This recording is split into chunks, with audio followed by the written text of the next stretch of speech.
우리가 사도행전 3장부터 시작하는 이야기를 보면 나면서부터 걷지 못하던 사람이 베드로의 한마디의 말로 일어나 걸었습니다. 그리고 나서 이제 외부적인 핍박이 시작이 되었죠. 그들은 공회에 붙잡혔습니다. 베드로와 요한이 붙잡힌 것이죠. 그리고 다시는 예수의 이름으로 전하지 말라고 하는 협박을 받습니다. 그리고는 이제 풀려나죠. 그러나 마귀의 공격은 실패합니다. 이들을 도무지 침묵시킬 수가 없었습니다. 그러자 마귀는 이제 안에서 공격하기 시작합니다. 아나니아와 삽비라를 통해서 하나님의 교회에 거짓을 집어넣기 시작하고요. 그리고 그 거짓으로 말미암아 교회를 균열시키고 분열시키기를 획책합니다. 그러나 이것도 하나님의 초자연적인 개입으로 실패하게 됩니다. 그러자 이번에 오늘 우리가 보는 것처럼 다시 또 바깥으로부터 공회에서 사도들 전체를 잡아들여서 그들을 채찍질하고 협박합니다. 이번에는 이제 채찍질이 하나 더해지죠. 그러나 오늘 우리가 본문 마지막에서 본 것처럼 또 실패합니다. 그래서 또 어떻게 하죠? 이제는 안에서 또 들고 나옵니다. 사탄은 또 안에서 히브리파 과부들과 헬라파 과부들 사이에 분쟁과 원망이 있게 합니다. 그리고는 교회를 또 무너뜨리려고 합니다. 그렇지만 또 실패합니다. 그러자 또다시 바깥에서 하죠. 7장입니다. 7장에서는 다시 또 공회로 불러드립니다. 그때 주인공은 사도들이 아니라 스데반입니다. 그리고 스데반은 죽임을 당합니다. 계속해서 점점 사탄의 공격은 강해집니다. 그러나 그 공격은 성공하지 못합니다. 교회를 침묵시킬 수 있는 존재는 없다는 것을, 오늘 설교 제목이 침묵시킬 수 없는 기독교죠. 교회가 그런 일들에 의해서 침묵을 했다면 오늘 우리는 없습니다. 극동에 있는 이 작은 반도에 복음은 들어올 수 없었을 겁니다. 모든 어려움 속에서 사탄의 안팎의 공격 속에서 교회는 침묵하지 않았습니다. 교회를 침묵시킬 수 있는 존재는 이 땅에 어떤 존재도 없으며 영적인 존재도 교회를 침묵시킬 수 없습니다. 가말리엘이 한 말대로 하나님의 일을 인간이 무너뜨릴 수 없고 사탄도 무너뜨릴 수 없습니다. 문제는 이런 공격이 사도행전의 시대에 끝나지 않았다는 것입니다. 2000년의 교회 역사를 본다면, 그리고 140년밖에 되지 않는 한국 교회 역사를 본다면, 그리고 우리의 교회의 현실을 본다면 이런 사탄의 역사는 쉬지 않습니다. 지속됩니다. 이런 말씀들을 우리는 읽을 때, 사도행전에서 읽죠. 그러면 옛날 이야기가 아니라 이것은 우리를 얼마나 깨어 경성하게 하는 말씀인지 모릅니다. 오해하지 마십시오. 교회는 그냥 존재하기 위해서 존재하는 게 아닙니다. 교회에게는 정체성이 있고 사명이 있습니다. 그것은 우리가 스스로 만들어낸 것이 아니라 예수 그리스도께서 부활하시고 승천하시기 전에 교회에게 주신 정체성이고 교회에게 주신 사명입니다. 그것은 예수의 증인이 되는 것입니다. 이 땅에 예배를 받으실 분은 하나님밖에 안 계시다는 것을 우리는 이 세상을 향해서 선포하는 것입니다. 물론 여기서 그 말을 동의하지 않을 사람은 아무도 없습니다. 이 강단에서는 끊임없이 예수 그리스도밖에, 하나님께서 우리에게 구원 얻을 이름을 주신 것은 예수 그리스도밖에 없다고 계속 선포될 것입니다. 그리고 우리의 삶을 통해서 우리는 이 세상 속에 나가 우리의 입술과 우리의 삶을 통해서 예수 그리스도밖에 없다. 구원 얻을 이름은 예수 그리스도밖에 없다. 영광을 받으시고 예배를 받으실 분은 하나님밖에 없다. 너희의 형편이 어떻든지, 너희의 상황이 어떻든지 예수 그리스도밖에 없다.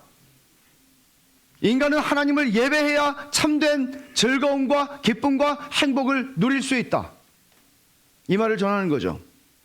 단순히 예수 믿으면 복 받아요, 예수 믿으면 부자 될 수 있습니다, 예수 믿으면 건강해집니다, 예수 믿으면, 이런 얘기가 아니라 예수 그리스도의 이름을 통해서 우리에게 주시는 본질을 교회는 계속 선포할 것이고, 여러분들의 입술과 여러분들의 삶을 통해서 이 세상 속에 선포되는 그 복음을 침묵시킬 수 있는 존재는 없습니다. 이게 기독교입니다. 오늘 12절부터 16절은 아나니아와 삽비라 사건의 결과를 보여주는데, 이것은 교회가 아나니아와 삽비라 사건이 있었을 때 이렇게 행동했다가 아닙니다. 여러분, 이 사도행전에 누가가 쓰고 있는 이 흐름은 하나님이 하셨다는 얘기를 하는 겁니다. 말하자면 이런 위기 속에서 사도들은 어떻게 했다, 대책회의를 꾸렸다, 그렇게 말하지 않습니다. 하나님께서 어떤 결과를 주셨는지, 아나니아와 삽비라의 죽음 이후에 하나님이 그 사건을 통해서 어떤 결과들을 만들어내시는지를 보여주는데, 그것이 12절부터 16절에 있는 말씀이죠. 12절에 보면 표적과 기사가 사도들의 손을 통해서 많이 일어났습니다. 그리고 믿는 사람들은 마음을 같이하여 솔로몬 행각에 모였습니다. 표적과 기사가 많이 일어났다는 것은 4장 30절의 기도에 대한 응답이었습니다. 그들은 두려움 속에서 공회의 협박을 받으며, 교회는 두려움 속에서 이렇게 기도했죠.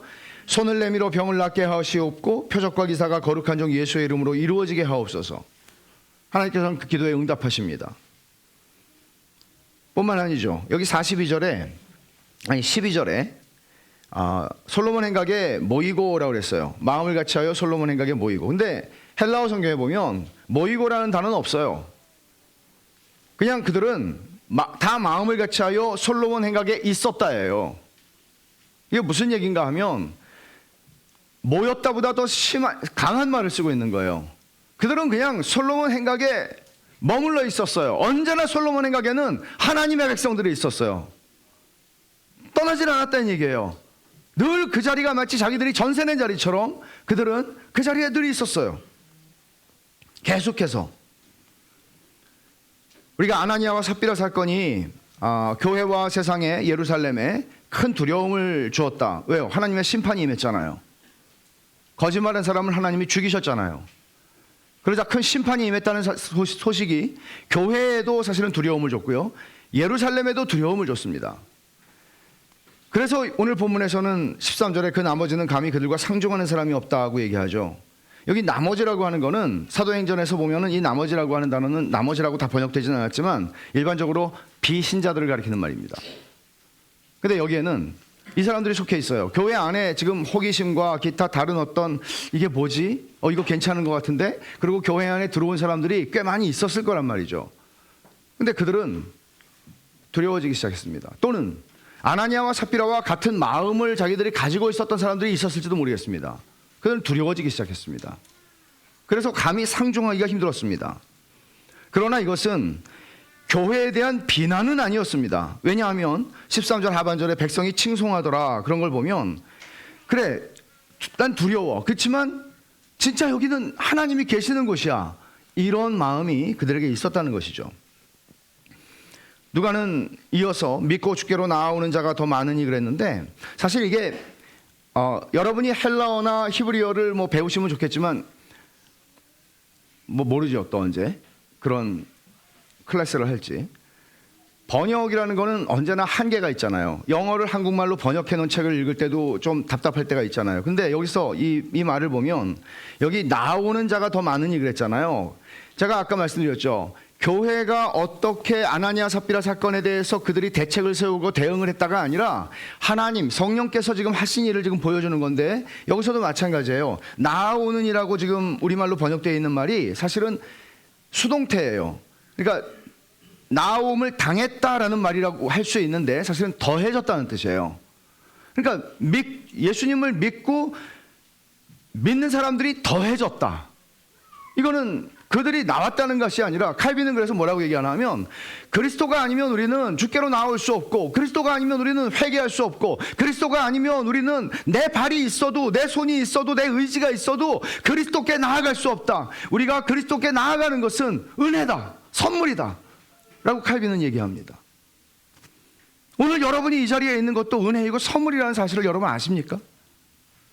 우린 당연히 일생을 습관적으로 빼놓지 않고 매 주일 아침마다 예배당을 갔으니까 오늘 우리는 왔습니다. 그러나 이 말씀은 우리를 다시 한번 생각하게 합니다. 은혜구나. 내가 여기 있는 게 은혜구나. 언젠가 우리에게는 이렇게 나아올 수 없는 날이 있을지도 모르죠. 이런저런 이유로요. 그리고 15절 16절은 사도들과 교회의 영향력이 예루살렘 바깥에까지 미치기 시작했다는 것을 보여줍니다. 16절을 보면 예루살렘 부근에 많은 사람들도 모여 예루살렘 주변의 마을에서 이제는 사람들이 예루살렘으로 오기 시작했는데 솔로몬 행각으로 못 왔어요. 왜? 자리가 없었어요. 솔로몬 행각엔 자리가 없었어요. 그래서 사람들이 어떻게 했죠? 15절에 심지어 병든 사람을 메고 거리에 나가 침대와 요 위에 누이고 베드로가 혹시 베드로가 어딜 지나가지? 그리고 베드로가 지나가는 길에 가까운 데다가 요 위에다가 환자들을 자기들의 가족들을 눕혀놓은 거예요. 혹시 지나가다가 베드로가 안 쳐다봐도 괜찮아. 그냥 지나가다가 그림자라도 덮이면 이게 무슨 횡재야? 이런 기대를 했다는 거죠. 여러분 누가 생각나세요? 혈루병으로 고생하던 여인이 예수님의 옷자락이라도 잡으면 내가 나을 수 있다는 믿음을 가지고 주님을 만졌던 그 여인. 이런 심정들이 느껴지죠. 그러니까 아나니아와 삽비라 사건을 통해서 교회의 거짓과 분열이 가만히 들어오게 함으로 마귀가 교회를 무너뜨리려고 했지만 성령께서는 이것을 이런 방식으로 대응하십니다. 하지만 사탄은 포기하지 않죠. 실패한 사탄이 다시 밖에서부터 공격을 다시 재개합니다. 공회를 통한 박해죠. 4장에서 우리가 보았던 공회에 소환돼서 베드로와 요한이 소환되었을 때 하고 지금 사도들이 다 붙잡혔어요. 사도들이 다 죽을 수 있는 자리에 온 거예요. 베드로와 요한이 아니에요. 모든 사도들이 다 소환됐어요. 왜냐하면 12절에서 사도들의 손을 통하여 민간의 표적과 기사가 많이 나타났다고 그랬잖아요. 사도들이 다 이제는 표적과 기사들을 행하기 시작한 것이죠. 본문은 굉장히 이 상황을 재미있게 묘사해요. 아까 조민정 자매 읽은 우리말 성경으로 읽었는데 이 누가는 이 상황을 생생하게 전하기 위해서 직접 화법을 굉장히 많이 씁니다. 여기 보면 주의 사자가 말하죠. 성전 경찰이 말하죠. 무명의 보고자가 말하죠. 대제사장이 말하죠. 베드로가, 가말리엘이 전부 직접 화법입니다. 사탄은 예루살렘 종교 당국자들의 시기심을 사용하기 시작합니다. 17절을 보면 대제사장과 그와 함께 있는 사람 즉 사두개인의 당파가 다 마음에 시기가 가득하여 일어나서 시기죠. 이 사두개인들과 대제사장은 예루살렘의 종교와 정치 권력을 쥐락펴락하는 사람들이었습니다. 공회원의 다수였습니다. 그러니까 이 사람들은 특히 사두개인들은 초자연과 영적인 것을 믿지 않았습니다. 그들은 부활도 믿지 않았고 내세도 믿지 않았고 천사도 믿지 않았습니다. 근데 지금 이 사도들이 하는 일들을 보세요. 자연적으로는 설명할 수 없는 일들이 계속 일어나고 있잖아요. 그리고 그들은 예수의 부활을 증거하고 있잖아요. 이게 거슬리지 않을 수가 없는 것이죠. 이 권세가들은 드디어 개입하기 시작합니다. 그리고 공회에서 예수의 이름으로 말하지 말라고 그랬는데 그걸 명령을 어겼으니까 이건 명분이 되었습니다. 모든 사도들이 체포되죠. 근데 어떤 일이 일어납니까? 놀라운 한 사건이 일어나죠. 19절에 주의 사자가 밤에 옥문을 열고 끌어내어 이르되 가서 성전에 서서 이 생명의 말씀을 다 백성에게 말하라 하매 초자연적인 하나님의 개입이 일어납니다. 여러분 옥에 갇혔을 때 언제나 하나님께서 주의 사자들을 보내어 이렇게 하신 것은 아니었습니다. 나중에 보면은 야고보는 죽습니다. 그리고 사도들은 하나씩 다 죽습니다. 근데 하나님께서 이때에는 그들을 옥문을 열고 굉장히 신비한 개입이에요. 왜냐하면 23절을 보면 그 보고하는 사람이 이렇게 얘기하잖아요. 대제사장에 가서 우리가 보니 옥은 든든하게 잠기고 지키는 사람들이 문에 서 있으되 문을 열고 본즉 그 안에는 한 사람도 없더이다. 그러니까 아무 문제가 없어요. 경비에 구멍이 뚫린 게 아니었어요. 아무 문제가 없는데 이상하게 사람은 없어진 거예요. 정말 초자연적인 하나님의 개입이죠. 신비한 일이죠. 주의 사자는 너희들 이제 잡히지 말고 예루살렘 밖으로 도피하라고, 내가 모처에 안가를 마련해 놨으니까 도피하라고 그렇게 말하지 않습니다. 성전으로 가서 이 새벽에, 이 이른 아침에 성전에 가서 뭐라고 말해요? 보세요. 생명의 말씀을 다 백성에게 말하라.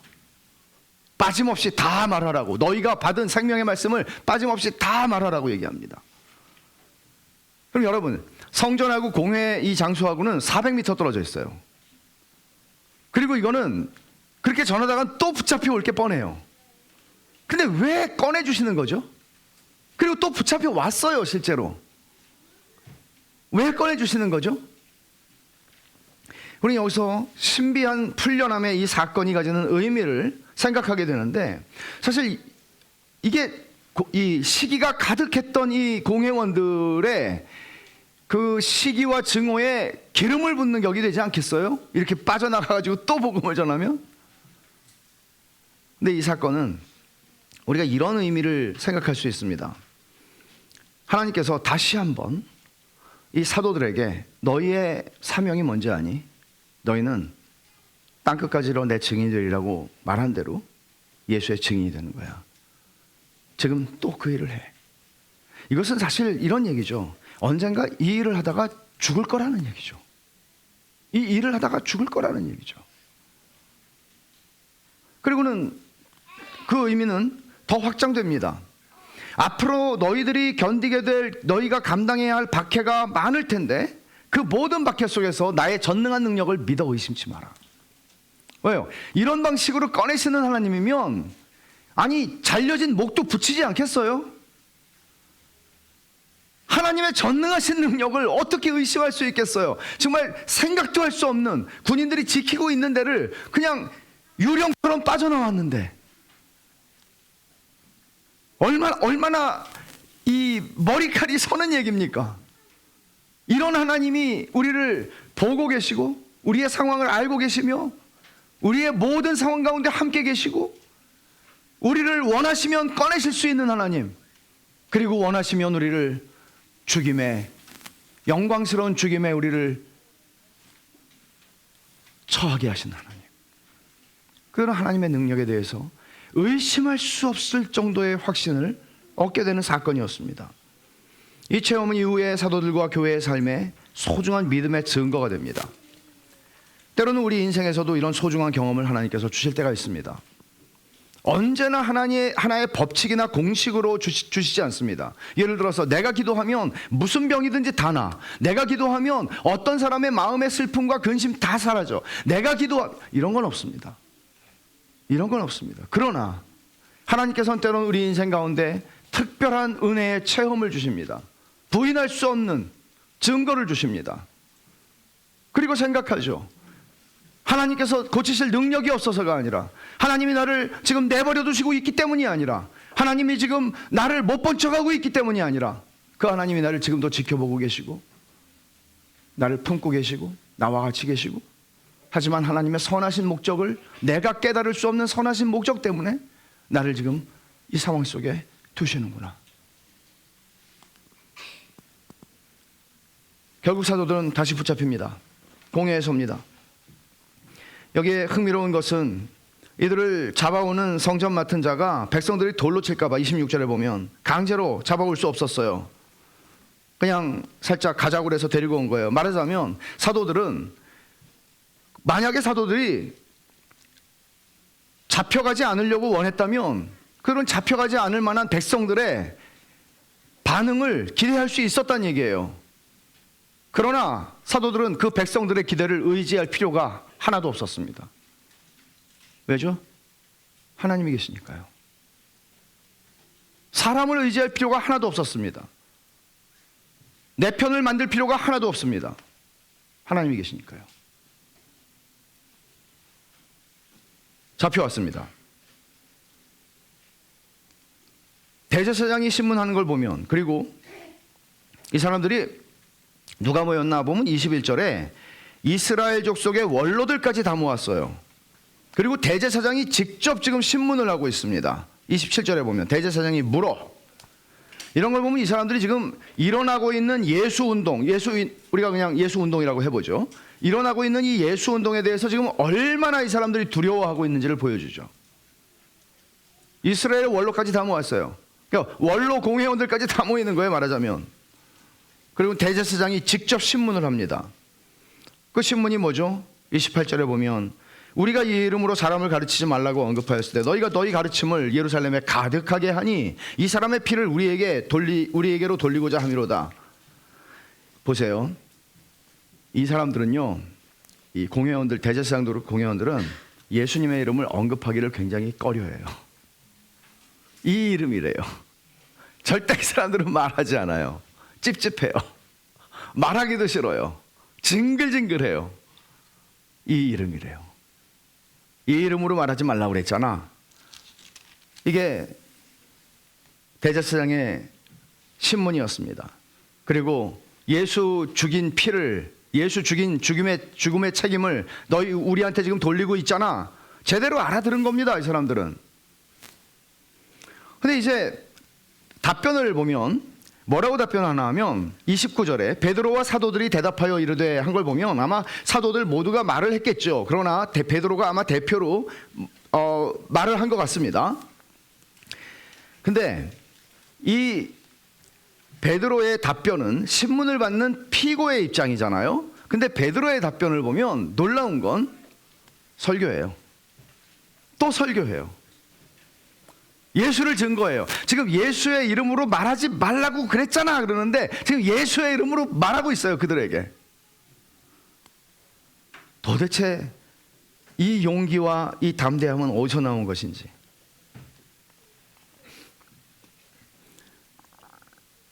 이 설교의, 베드로의 설교는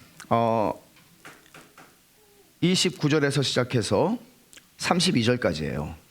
29절에서 32절까지인데 이 설교의 핵심 단어는 순종이에요. 그리고 요지는 두 가지인데, 첫째, 사람보다 하나님께 순종하는 것이 마땅하다. 그러므로 공회의 명령이 하나님의 명령과 배치되므로 우리는 순종할 수 없다. 두 번째는 복음의 내용을 그대로 설교한 거예요. 복음의 내용을 설교한 거예요. 여기에 무서운 대조가 있습니다. 우리는 하나님의 명령에 순종하기 위해서 너희 공회의 명령을 순종할 수 없어 라고 말하는 거예요. 그리고 또 말하는 게 베드로의 설교 속에서 너희는 예수를 죽였지만 그 예수는 하나님의 아들이고 임금이고 구주야. 우리는 그를 증거하고 너희들은 그를 죽임으로써 하나님께 불순종했고 하나님을 대적했어 라고 말하는 겁니다. 심지어 너희가 나무에 달아 죽인 예수라고 말하지 않습니까? 이거는 신명기 21장에 있는 말씀대로 나무에 달린 자마다 저주를 받은 자라고 하는 말씀대로 너희들은 예수를 저주했지만 그분은 하나님께서 높이셔서 임금과 구주가 되게 하신 분이야 라고 말하는 것입니다. 베드로의 말은 여기서 끝나지 않습니다. 그러니까 베드로의 설교는 오순절 설교하고 조금도 다르지 않아요. 거기에는 정죄가 있었죠. 너희가 못 박아 죽인 예수를 생명의 구주로 삼으셨다 그랬잖아요. 생명의 주로 삼으셨다. 여기서도 마찬가지예요. 너희가 나무에 달아 죽인 예수라고 말했습니다. 그리고 거기서 끝나지 않아요. 왜? 복음은 나쁜 소식을 전하고 좋은 소식을 주는 거니까요. 좋은 소식을 주죠. 그게 뭐죠? 31절에 이스라엘에게 회개함과 제사함을 주시려고 그를 오른손으로 높이사 임금과 구주로 삼으셨느니라. 왜 하나님이 높이셨다고요? 이스라엘 백성들에게 회개와 제사함을 주시려고. 회개와 제사함은 하나님의 은혜요 선물이라고 얘기하는 겁니다. 내가 회개하고 싶다고 회개하는 게 아니죠. 인간은 절대로 회개하지 못합니다. 하나님의 은혜가 없이는요. 인간은 절대로 회개하지 못합니다. 죄를 깨닫고 유다처럼 자살할 수는 있지만 회개할 수 없습니다. 회개는 은혜입니다. 회개하는 자들에게 주시는 죄사함이 은혜이고 선물인 것을 베드로는 증거합니다. 사도들은 이렇게 설교를 함으로써 자신들의 정체성을 드러내고 있고 자신들의 사명을 감당하고 있는 겁니다. 우리가 이 일의 증인이라 그렇게 말하죠. 다른 말이 아니에요. 아니 우리가 보고 듣고 체험한 거를 어떻게 말하지 않을 수 없냐고. 누구한테 주워 들은 말이 아니라고. 우리는 부활하신 예수를 만났고 그분과 40일 동안 같이 있었다고. 부인할 수 없다고. 사실 여기에는 또 한 분의 증인이 있었습니다.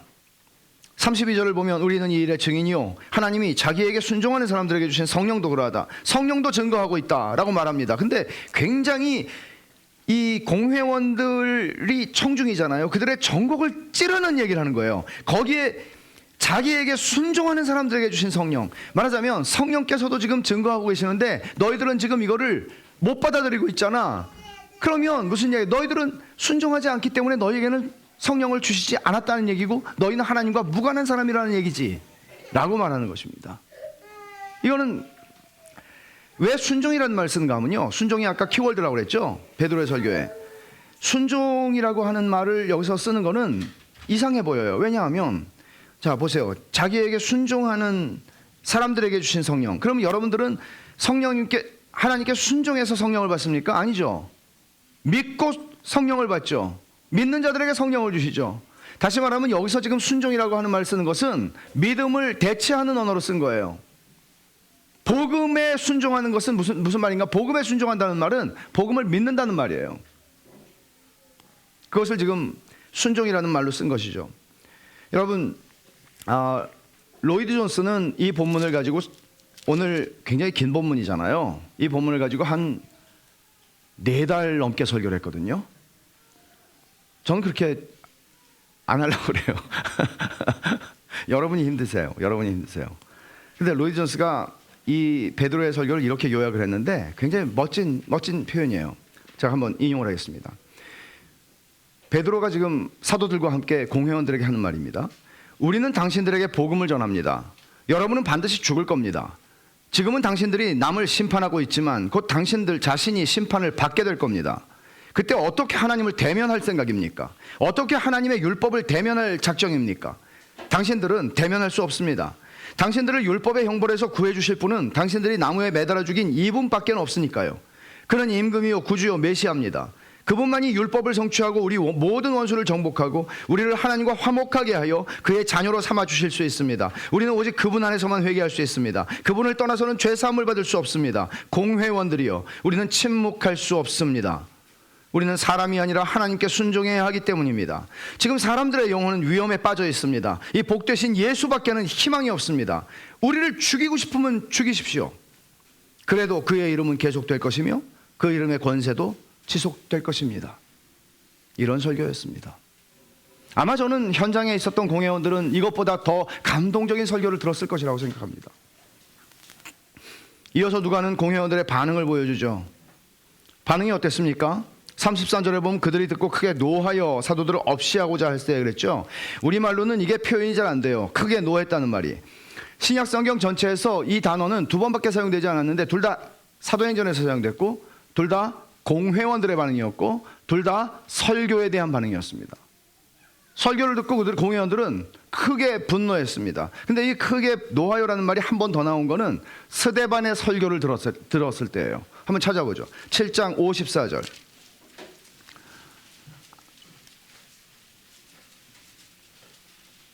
그들이 이 말을 듣고, 스데반의 설교를 들은 거예요. 이 말을 듣고 마음에 찔려 그를 향하여 이를 갈거늘.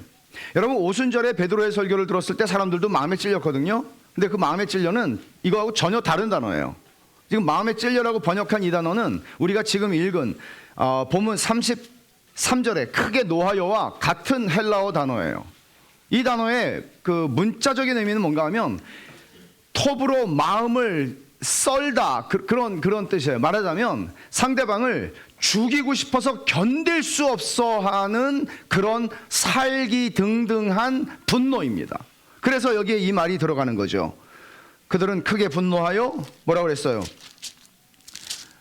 33절에 크게 노하여 사도들을 없이 하고자 할세. 이제 남은 건 죽음밖에 없습니다. 그리고 실제로 이 반응이 한 번 더 나온 7장 54절에서는 스데반은 죽었습니다.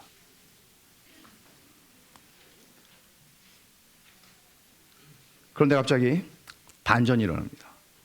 소방수가 등장하는 거죠. 가말리엘입니다. 바리새인이고 율법 교사였던 가말리엘은 당대 힐렐 학파와 당대 그 유대교의 그 율법 학파 가운데 힐렐과 샴마이라고 하는 두 학파가, 큰 학파가 있었어요. 근데 힐렐 학파의 수장격인 사람이었습니다. 그는 나중에 바울이 얘기하죠. 사도행전 22장에서 자기 스승이 가말리엘이라고. 바울을 기른 사람입니다. 이 사람은 백성의 존경을 한 몸에 받고 있는 사람이었을 뿐만 아니라 그렇기 때문에 공회에서도 비록 바리새인이 소수파였을지라도 이 가말리엘이라고 하는 사람의 영향력은 무시할 수 없는 것이었습니다. 근데 그가 말을 시작하죠. 사도들을 잠깐 내보냅니다. 그리고는 그가 하는 말의 요지는 우리는 지금 이 사람들하고 거리를 두는 게 좋다. 이게 요지예요. 이 예수 운동과 거리를 두는 게 좋다. 이것도 저것도 하지 말자예요. 왜 그렇죠? 그는 이게 만약에 하나님으로부터 시작된 일이면 우리가 이건 무너뜨릴 수 없다. 그러나 이게 사람으로부터 시작된 게면 우리가 내버려둬도 망한다. 지혜롭지 않습니까? 가말리엘의 말은 세상의 지혜의 최상을 보여주고 세상의 지혜의 한계를 보여줍니다. 예까지 들죠. 역사적인 사례를 들죠. 드다라고 하는 인물이 자칭 메시아 선지자라고 했던 사람인데 이 사람이 한때 400명이나 되는 그 추종자들을 데리고 다녔어요. 근데 이 사람이 죽자 무너져 버렸습니다. 그리고 그 후에 로마가 징세를 하기 위해서 호적을 하는데 세금 이런 로마에 대한 독립운동이죠. 독립운동의 차원에서 갈릴리 출신의 유다라고 하는 인물이 반란을 일으켰는데 이 경우에도 많은 사람들이 따랐지만 그가 죽자 시들어져 버렸습니다. 그러면 예수의 경우도 똑같지 않겠는가? 라고 지금 이 가말리엘은 말하고 있는 것입니다. 예수가 얼마 전에 죽었으니 이렇게 하다가 시들어 버릴 거야. 만약 이 예수의 운동이 사람에 의해서 비롯된 것이라면. 그러나 하나님이 하신 거면 너네가 괜히 우리가 건드리다가 하나님을 대적하면 안 되잖아. 얼마나 지혜로운 말입니까? 그러나 이것은 전적으로 세상의 지혜를 대변하는 말일 뿐입니다. 그의 말은 하나님의 일을 사람이 좌절시킬 수 없다. 그리고 사람의 일 가운데 무너지지 않을 만큼 견고한 것은 없다. 맞아요. 문제는 결론입니다. 이 사람이 내린 결론은 아무것도 하지 말라는 것이죠. 적당한 거리를 두고 아무것도 하지 말라는 것이죠. 여러분 이 말을 좀 생각을 해봅시다. 여기에 세상 지혜의 한계가 있습니다. 진리에 대한 판단이 없죠. 진리에 대한 판단을 할 생각이 없습니다. 이 당대 최고로 지혜로운 사람이 진리에 대한 판단을 못하겠다고 손을 드는 겁니다. 우리에게는 그 능력이 없다는 거죠. 가말리엘이 판단하지 않으면 누가 판단하겠습니까? 당대. 세상의 지혜는 진리를 판단할 능력이 없습니다. 참된 진리인지 거짓된 이단 사설인지 정말인지 거짓말인지 분별할 수 없습니다. 성령께서 우리 안에서 일하시지 않는다면, 진리의 성령이 우리 안에서 일하시지 않는다면 우리도 마찬가지입니다. 분별하지 못합니다. 다만 우리가 이 대목에서 생각해야 하는 게 있죠. 공회원들은 사도들의 말을 듣고 분노해서 사도들을 죽이려고 했는데 왜 죽이지 못했죠? 소방수가 등장해서 가말리엘이 이 말을 하니까 마치고 나서 사람들이 어떻게 반응을 했나 한번 보십시오. 40절에 그들이 끄떡끄떡 했습니다. 옳게 여겨 사도들을 불러들여 채찍질하며. 그래, 죽이는 거는 이거는 괜히 죽였다가 또 우리가 하나님을 거스릴까 두렵다 하는 설득이 된 거죠. 그럼 우리는 여기서 이런 생각합니까? 아, 다행이다. 가말리엘 같이 지혜롭고 현명한 사람이 있어서 죽을 뻔했는데 사도들이 살았구나. 아니죠. 누가는 지금 이 모든 것들을 성령의 감동으로 기록하고 있으면서 이 모든 상황을 이끌고 주장하시는 분은, 이 상황을 주장하시는 분은 대제사장도 아니고 사두개인들도 아니고 당국자들도 아니고 대주제이신 하나님이라고 얘기하는 거예요. 가말리엘은 하나님이 등장시킨 인물이에요. 왜 안 죽었죠? 사도들이? 지금 사도들 12명이 다 죽을 수 있는 상황인데 왜 안 죽었죠? 나중에 다 죽는데 지금은 하나님이 허락하시는 때가 아니기 때문이죠. 하나님이 허락하시는 때가 아니기 때문이죠. 가말리엘은 자기도 모르게 하나님의 역사에 쓰임받은 인물이지만 그렇게 멋지게 쓰임받은 것은 사실 아닙니다. 모든 상황을 이끌어 가시는 분이 대주제이신 하나님입니다. 이걸 지금 사도행전을 통해서 누가는 쭉 쓰고 있는 거예요. 그러니까 야, 우리도 사도행전처럼 그때 교회처럼 돌아가자 뭐 이렇게 하는 문제가 아니라고요. 이게 성령께서 이런 일을 이루셨다. 그럼 우리의 반응은 우리도 이렇게 하자가 아니죠. 은혜를 구하는 거죠. 은혜를 구하는 거죠. 여러분의 인생도 교회도 그렇습니다. 여러분의 인생도 교회도 여러분들이 생각할 때는 여러분의 인생을 설명할 수 있는, 여러분의 인생의 많은 스토리들을 설명할 수 있는 나름의 틀이 있고 나름의 방식이 있을지 몰라요. 그러나 여러분들의 인생을 주관하시는 분은 대주제이신 하나님이십니다. 예외가 없습니다. 우연이 없습니다. 우리에게 일어나는 모든 일, 모든 사건, 모든 것들이 다 대주제께서 우리를 보고 계시고 알고 계시며 우리와 함께 계십니다. 결국은 예수의 이름으로 다시 말하지 말라는 금령을 받았고 채찍질형을 선고받고 채찍질을 당했습니다. 당시에 여러분이 들으셔서 아시겠지만 고통을 극대화하기 위해서 가죽끈에다가 금속이나 뼈 조각들을 붙여가지고 하던 플라겔룸이라고 하는 채찍질이 있었습니다. 여기에 플라겔룸이라고 누가는 쓰지 않았어요. 그러나 플라겔룸일 수도 있고 아닐 수도 있는데 그것은 확실치 않습니다. 그러나 플라겔룸을 하게 되면 사람은 죽을 수도 있었고 평생 불구가 되기도 했습니다. 근데 사도들이 채찍질을 당하고 걸어서 나온 것을 보면 플라겔룸은 아니었을지도 모르겠습니다. 중요한 점은 41절입니다. 사도들은 그 이름을 위하여 능욕받는 일에 합당한 자로 여기심을 기뻐하면서 공회 앞을 떠나니라. 공회 건물을 떠나는 사도들은 예루살렘 길을 걸어가면서 기쁨이 충만했던 거죠. 이건 뭐죠? 이들은 매조키스트들입니까? 이걸 어떻게 설명할 수 있죠? 능욕받는 일에 합당한 자로 여기심을 기뻐했다. 능욕을 받는다는 것은 수치를 당하다, 굴욕을 당하다, 업신여김을 당하다입니다. 근데 내가 여러분 업신여김을 당하고 누구에게 능욕을 받는 것이 그것처럼 싫은 일은 없습니다. 우리 인간 본성에 그것처럼 싫은 것은 없습니다. 그런데 그들은 능욕받는 일에 합당하다? 능욕받는 일에 합당하다? 이를 어떻게 이해할 수 있습니까? 지난밤 주의 사자가 그들을 감옥에서 이끌어냈던 경험을 한번 생각해 보십시오. 그들은 지금 꿈같이 하루가 지나갔을지 모르겠습니다. 그 사건을 초자연적인 풀려남의 사건을 통해서 그들은 하나님께서 주의 사자라고 한 거는 사실은 누가가 주의 사자라고 천사라고 표현하지 않고 주의 사자라고 한 거는 구약적 배경에서 연결되는 이야기이긴 해요. 보통은 성육신하기 전에 예수님을 주의 사자라고 표현했거든요. 그래서 어떤 학자들은 주의 사자가 예수님이 그들에게 오셨다고 얘기해요. 그냥 천사를 보낸 게 아니라 그들은 알았어요.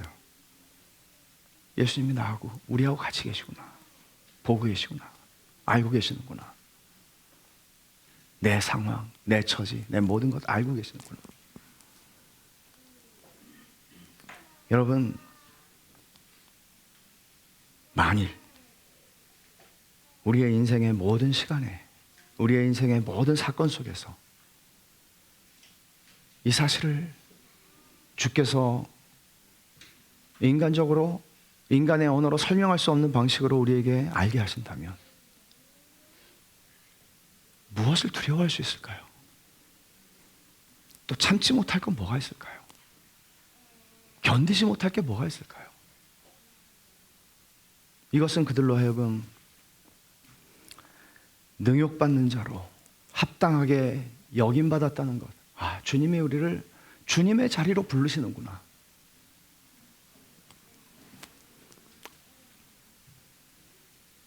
이런 확신이 있었기 때문에 그들은 두려움 속에서 떨지 않았고 공회원들에게 복음을 전했던 것이고요. 또 이런 생각을 해보십시오. 이 상황 속에서 가말리엘이 나가 있으라고 그랬을 때, 아, 이놈들이 우리를 이제 사형 선고를 내리려고 작정을 했구나. 여러분, 아니, 분노가 이글이글 끓는 걸 보면서 지금 나갔잖아요. 그 가말리엘이 불을 끌지 불에다가 기름을 불지 어떻게 알아요? 나가서 기다리는 그게 5분이었을지 10분이었을지 모르죠. 근데 여러분 얼마나 두렵겠어요, 인간적으로. 근데 모르겠어요. 저는 이런 상상을 해요. 하나도 안 두려웠겠다, 이 사람들. 주의 사자가 그들과 같이 있으니까, 보고 계시니까, 알고 계시니까. 그리고 당연히 진리의 성령께서 그들에게 주의 말씀을 생각나게 했겠죠. 마태복음 5장 10절에 의를 위하여 박해를 받은 자는 복이 있나니 천국이 그들의 것임이라. 나로 말미암아 너희를 욕하고 박해하고 거짓으로 너희를 거슬러 모든 악한 말을 할 때에는 너희에게 복이 있나니 기뻐하고 즐거워하라. 기뻐하고 즐거워하라. 하늘에서 너희의 상이 큼이라. 너희 전에 있던 선지자들도 이같이 박해하였느니라.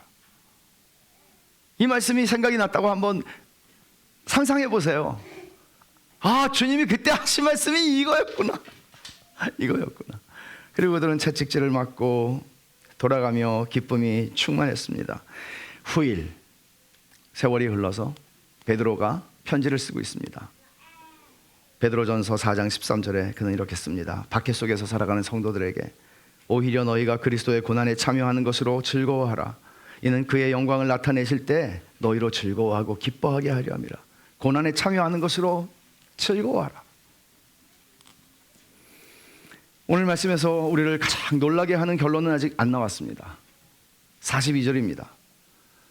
그들이 날마다 성전에 있든지 집에 있든지 예수는 그리스도라고 가르치기와 전도하기를 그치지 아니하니라. 그치지 아니하니라. 그들은 공회의 위협을 받았고 채찍질까지 이번에는 받았습니다. 근데 교회는 변한 게 없어요. 보세요. 날마다 성전에 있든지 집에 있든지 예수는 그리스도라 가르치기와 전도하기를 그치지 아니라. 변한 게 없어요. 꿈쩍도 하지 않아요. 아무것도 안 통해요. 이들을 침묵시키기를 예수의 이름으로, 아니지, 이 사람의 이름으로는 다시는 전하지 말라고 그러는데 꿈쩍도 하지 않아요. 날마다 그들은 예수의 이름으로 말해요. 근데 이 마지막 단어 그치지 아니하니라, 이 헬라어 성경의 시제를 보면 미완료 시제인데 이거는 이런 뜻이에요. 변함없이 계속해서 하고 또 했다. 유대인 최고의 권위인 사네드린 공회를 통한 사탄의 공격은 또 실패합니다. 사도들과 교회의 복음 전파의 의지는 꺾이지 않습니다. 여러분, 이게 기독교입니다. 이게 기독교입니다. 기독교는 어떤 세력에 의해서도 어떤 사탄의 공격에 의해서도 침묵당하지 않습니다. 기독교를 침묵시킬 수 있는 존재는 없습니다. 그들이 침묵하지 않았고 온갖 위협과 박해 속에서, 박해에도 불구하고 도리어 기뻐하면서 복음을 전했기 때문에 오늘 저와 여러분이 여기 있습니다. 2000년 동안 교회가 침묵하지 않았기 때문에 오늘 우리가 여기에 있습니다. 그래도 저도 침묵할 생각이 없습니다. 주의 은혜로 살아있는 동안에. 여러분들도 침묵할 수 없습니다. 아니, 침묵할 수 없는 것이 아니고 우리를 복음이 내 안에 있다면 우리를 침묵시킬 수 있는 존재는 없습니다. 이 땅에도 영적인 천사라도 사탄이라도 우리를 침묵시킬 수 없습니다. 지금도 그 일은 주의 교회의 강단들과 복음의 불모지들에서 지속되고 있습니다. 이 강단에서도 복음은 계속 선포되겠지만 여러분의 입술과 삶을 통해서도 복음은 세상을 향해서 계속 선포될 것입니다. 여러분을 침묵시킬 수 없습니다. 여러분이 기독교니까요. 여러분이 기독교니까요. 기도합시다.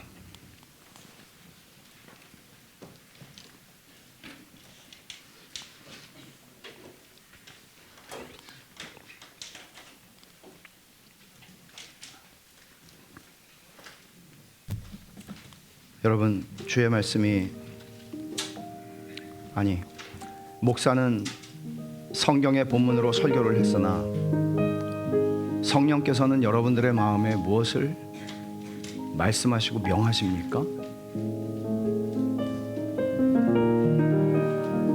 여러분들은 여러분들의 삶의 자리와 처지에서 어떤 말씀을 들으셨습니까?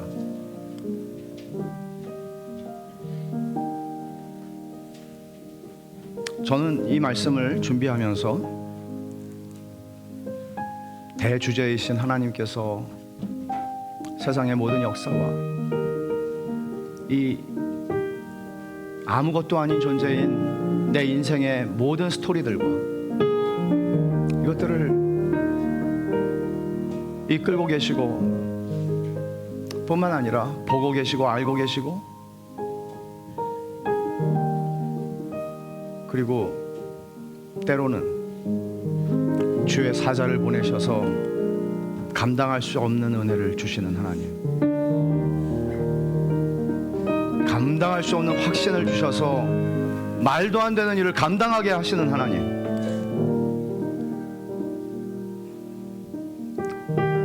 감사하지 않을 수가 없습니다.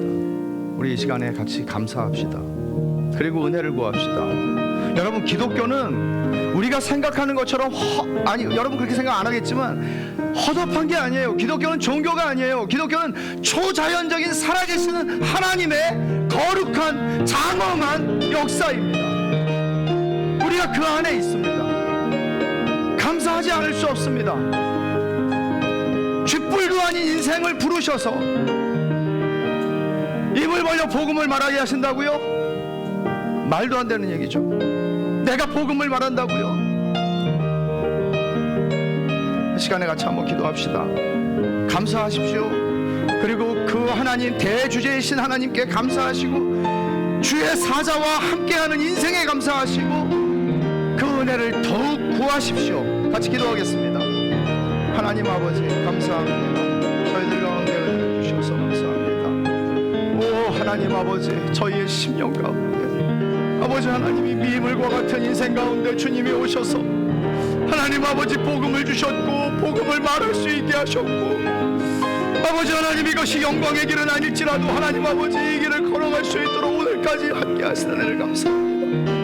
하나님 아버지, 아무것도 저를 침묵하게 할 수 없고, 그 무엇도 저를 침묵하게 할 수 없고, 아버지 하나님, 오늘까지 복음을 말할 수 있으니 감사합니다.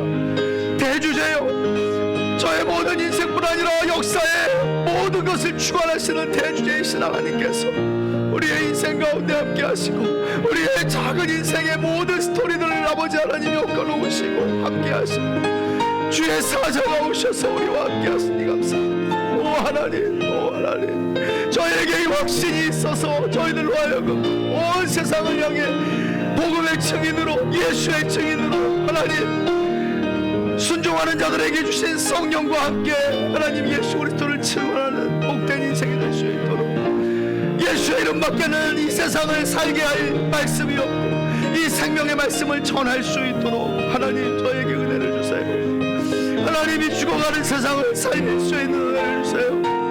오 하나님, 안팎의 사탄의 공격으로부터 저희를 지켜주시옵소서.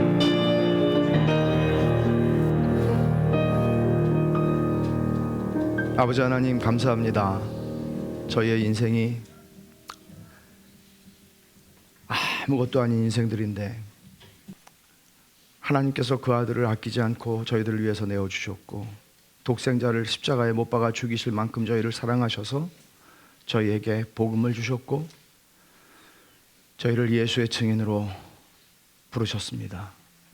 하나님 아버지, 그저 자기 인생살이에 지쳐서, 자기의 인생살이에 매몰되어서 우리가 누군지, 우리가 얼마나 영광스럽게 부름받은 사람인지 다 잊어버리고 그저 각박하게 살고 그저 내 눈앞밖에 보지 못하는 어리석음에 빠지지 않게 해주시고, 하나님 아버지, 대주제이신 하나님께서 역사의 모든 것을 주관하시며 동시에 저희 미물과 같은 인간의 작은 스토리들까지도 다 엮으시고 인도하셔서 이끄셔서 저희를 오늘에 있게 하시는 은혜를 감사합니다. 하나님 아버지, 잊지 않게 하옵소서. 하나님께서 저희를 보고 계시고 알고 계시고 저희와 같이 계시다는 사실을 기억하게 하옵소서.